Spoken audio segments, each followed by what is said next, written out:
This lesson is this Penniman survey we make a clap by Jackass Toss. Like, so the links to the video will be the participants below. Go and check them out. So listen to this lesson in 3, 2, 1. Year old When 34-year-old Bennett Hayes stood at his wife's grave, 6 months Wow. pregnant with their daughter, everyone at the funeral 6 months. Oh, that's pretty sad. stared. Some whispered. Others looked away. But Oh. Bennett didn't care what they thought. He placed his hand on his swollen belly and whispered, "I'm doing this for you, Claire, just like I promised." What happened next would break your heart and restore your faith in love, all at the same time. Bennett and Claire Hayes were high school sweethearts from a small town in Vermont. They'd been together since they were 16, inseparable, finishing each other's sentences, the kind of love that Really? made everyone around them believe in soulmates. They married at 23 in a simple ceremony by the lake where Bennett had first told Claire he loved her. They bought a small house with a white picket fence, got a golden retriever named Honey, and started planning their future. The only thing missing was a baby. They tried for 5 years. Month after month, negative pregnancy tests. Claire cried every time. Oh. Bennett held her and promised, "We'll figure it out. We'll have our family." Finally, they saw a fertility specialist. The news was devastating. Claire had severe endometriosis. Her uterus was too damaged to carry a pregnancy. Even IVF Oh. wouldn't work. What about surrogacy? Claire asked, desperate. It's expensive, the doctor said gently. Around $100,000 or more. Bennett was a high school teacher. Claire worked at the local library. They didn't have that kind of money. They looked into adoption, but the waiting lists were years long. Claire Wow. fell into a deep depression. Bennett watched the light fade from his wife's eyes. The woman who used to laugh at everything now barely smiled. Then, one night, Claire came to Bennett with an idea that would change everything. "I've been researching something," Claire said, her laptop open on the kitchen table. "There are men who've gotten pregnant. Transgender men who still have their uterus and ovaries." Bennett looked confused. "Okay, but what does that have to do with us?" Claire took a deep breath. "What if you could carry our baby?" Bennett stared at her. "Claire, I'm not transgender. I don't have a uterus. That's not possible." "I know," she said quickly, "but I've been reading about experimental procedures. There's a clinic in Switzerland doing uterus transplants for women who can't carry babies. What if? What if they could transplant my uterus into you?" Bennett thought she was joking, but Claire's face was serious, desperate, hopeful. "That's crazy," Bennett said. "Even if it was medically possible, it would cost a fortune. And it's dangerous." "I know it's crazy," Claire whispered, tears streaming down her face. "But Bennett, I want a baby with you. Our baby. And this might be the only way." Bennett saw the pain in his wife's eyes. The woman he'd loved since he was 16, the person who meant more to him than anything in the world. And he heard himself say, "Let me look into it." It took them 2 years to make it happen. They sold their house, cashed out retirement funds, took loans from family. They found a pioneering medical team in Zurich willing to attempt the procedure, a uterus transplant from Claire into Bennett, followed by IVF. The surgery was incredibly risky. Doctors would remove Claire's uterus and transplant it into Bennett's pelvic cavity, connecting it to his blood vessels.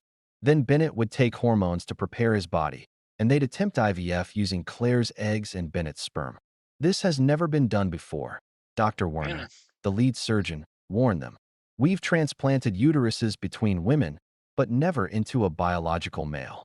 The risks are enormous: rejection, infection, death. And there's no Wow, guarantee it really? will work." "We understand," Bennett said, holding Claire's hand. "We want to try." The first surgery, removing Claire's uterus and transplanting it into Bennett, took 14 hours. Bennett woke up in incredible pain, his body fighting the foreign organ. For weeks, he took anti-rejection medications that made him violently sick. But slowly, miraculously, his body accepted the transplant. 6 months later, they attempted IVF. Doctors harvested eggs from Claire's ovaries, fertilized them with Bennett's sperm, and implanted 3 embryos into the transplanted uterus inside Bennett's body. 2 weeks later, the pregnancy test was positive. Bennett was pregnant with their biological child. The Wow. pregnancy was difficult from the start. Bennett's body struggled with the hormones. He had severe morning sickness, couldn't keep Really? food down, lost weight everywhere except his growing belly. Really? But he and Claire were ecstatic. They'd done the impossible. They Yeah. were going to have a baby. Pretty, yeah. At 20 weeks, They found out they were having a girl. They decorated the nursery together, painted it pale yellow, hung stars on the ceiling. They Hello. chose the name Sophie, meaning wisdom. I can't Wisdom. believe we're actually doing this, Claire said one night, her hand on Bennett's belly, feeling Sophie kick. You're growing our baby. You're the most amazing man in the world. Bennett kissed her forehead. I'd do anything for you. You know that. But at 24 weeks, Claire started feeling sick. Headaches, fatigue, weight loss. It's probably just stress from everything, You be. Bennett assured her. Once Sophie arrives, everything will be better. By 28 weeks, Claire could barely get out of bed. Bennett, now visibly pregnant and struggling himself, forced her to see a doctor. The diagnosis destroyed them. Stage 4 pancreatic cancer. Aggressive. Oh, Terminal. How long? that's not good. That's really bad. Oh, Claire whispered. Weeks, the oncologist said gently. Maybe a Mick. few months with treatment. I'm so sorry. Claire refused treatment. I don't want to spend my last week sick from chemo. I want to spend them with you and our baby.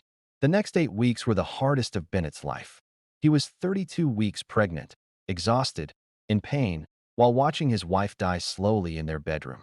Claire got weaker every day. Some days she couldn't walk.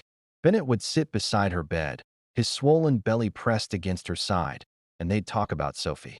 Tell her about me, Claire whispered one night. Tell her I loved her before she was even born. Tell her I fought so hard to bring her into the world. You'll tell her yourself, Bennett said, though they both knew it wasn't true. Promise me something, Claire said, her voice barely audible. Promise me you'll finish this. That you'll bring Sophie into the world healthy. That you'll love her enough for both of us. I promise, Bennett said, tears streaming down his face. I promise. 3 days later, at 36 weeks pregnant, Bennett woke up to find Claire had passed away peacefully in her sleep. Bennett Oh, insisted on attending Claire's funeral despite his doctor's warnings.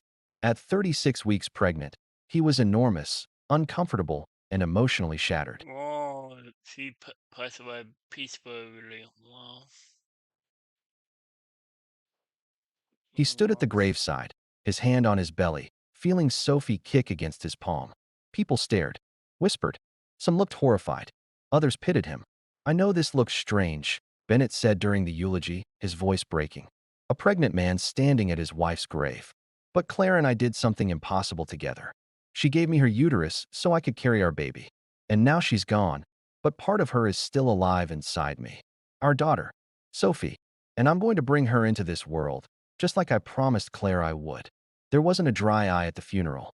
1 week after burying his wife, Bennett went into labor. Oh, The emotional stress had triggered early contractions. The medical team assembled quickly. Because of the transplanted uterus and Bennett's male anatomy, delivery would be by cesarean section only. In the operating room, Bennett was terrified and alone.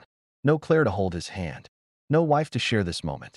But when the surgeon lifted Sophie from his body and her cry oh, filled the room, Bennett felt Claire's presence. She's perfect, the nurse said, placing Sophie on Bennett's chest. 7 pounds, 2 ounces. Completely healthy. Bennett looked down at his daughter, Claire's eyes, his nose, a perfect combination of them both. And he broke down sobbing. Your mama loved you so much, he whispered. She gave everything so you could be here. And I'm going to love you enough for both of us. oh, Recovery was long and painful. The transplanted uterus was removed during the C-section. It had served its purpose. Bennett's body slowly returned to normal, though the scars remained. Raising Sophie alone was the hardest thing he'd ever done. Some nights, holding his crying daughter at 3 a.m., exhausted and grieving, Bennett would break down. But Sophie had Claire's smile, and every time Bennett saw it, he felt his wife's love. The town that had whispered and judged eventually came around. Neighbors brought meals. Claire's mother moved in to help. The community rallied around this man who'd done the impossible for love. On Sophie's first birthday, Bennett took her to Claire's grave. Sophie toddled around the headstone while Bennett spoke to his wife. I kept my promise, he said. She's healthy. She's happy. She's everything we dreamed she'd be.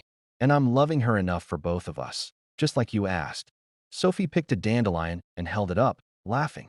In that moment, Bennett saw Claire in her daughter's joy. Today, Sophie is 3 years old. Bennett still teaches high school, and Sophie comes to work with him sometimes, drawing pictures in the corner of his classroom. People ask Bennett if he regrets it. The surgery, the pain, raising a child alone. He always says the same thing. I'd do it all again. 1,000 times. Because love isn't about what's easy. It's about True. what you're willing to sacrifice for the people who Yeah. matter most. Bennett's Yeah. body carried Sophie, but Claire's love made it possible. So Yeah. here's my question for you. How far would you go for the person you love?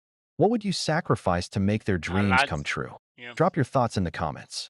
And if A this lot of story touched points. your heart, share it with someone who needs to believe in the power of love. Yeah. Because sometimes the True. greatest love stories are about the promises we keep, Yeah. even True. when keeping them breaks us. Yeah. True. Wow. That was this Pennyman survey we make a cry by Decatus. Wow. This was pass away peacefully in a sleep. Wow. Wow. The link to the video will be the description below. Go and check them out and drop a like if you like and comment below if you want to see more reaction like this one. And subscribe if you're new and click the bell so you can be notified for minute blog and minute post in a month. Bye. Wow.